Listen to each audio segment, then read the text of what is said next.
I had a conversation with a comic retailer a couple weeks ago, and his analysis on the comic book industry was that Disney, Marvel, whatever you want to call them at this point, decides to try to buy good talent for like a couple books. You get Jonathan Hickman on Ultimate Spider-Man, for example. But for their mainline stuff that they're just relying on brand, Amazing Spider-Man, Star Wars, X-Men, they cheap out the talent on purpose because they know people are just going to buy it just because of the name on the comic. And so they do things that make the lines just worse off all the way around because they refuse to actually try to tell good stories and try to do anything with their comic books.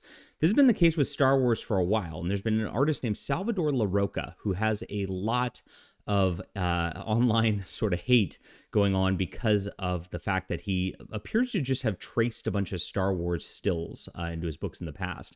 Well, it's gotten even worse. If you look at the current Obi-Wan Kenobi comic, which is written by Jody Houser, it's one of the worst things I've seen in a long, long time. And we're going to get into this and take a look in just a moment.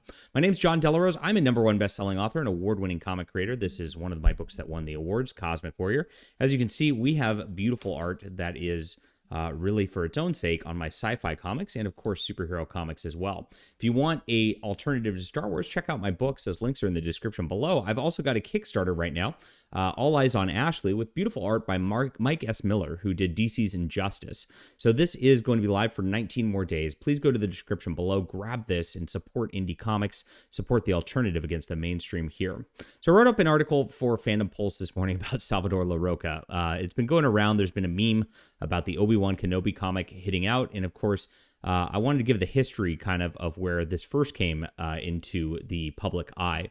This was Star Wars number 38 back when Kieran Gillen was writing the book. And as you can see, Salvador Larroca just grabbed the image right here and just did it. Same with Han Solo. You see the same still right here where they just added some dialogue over one of the still shots already.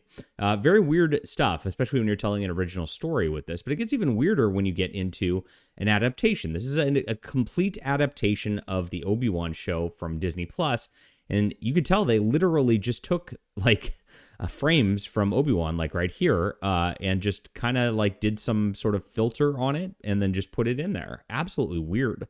It looks very funky, and you could tell it doesn't match the backgrounds, doesn't match the rest of the art where he's done this, and it just creates for a bad comic all the way around.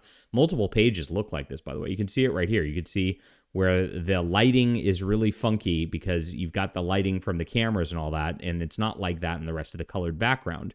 And so it just stands out even more than the stuff he's done before, which it was kind of just tracing and normal color work here. These literally just took the images. They didn't even like paste their own color work on it. It's kind of crazy that they went to this low at this point.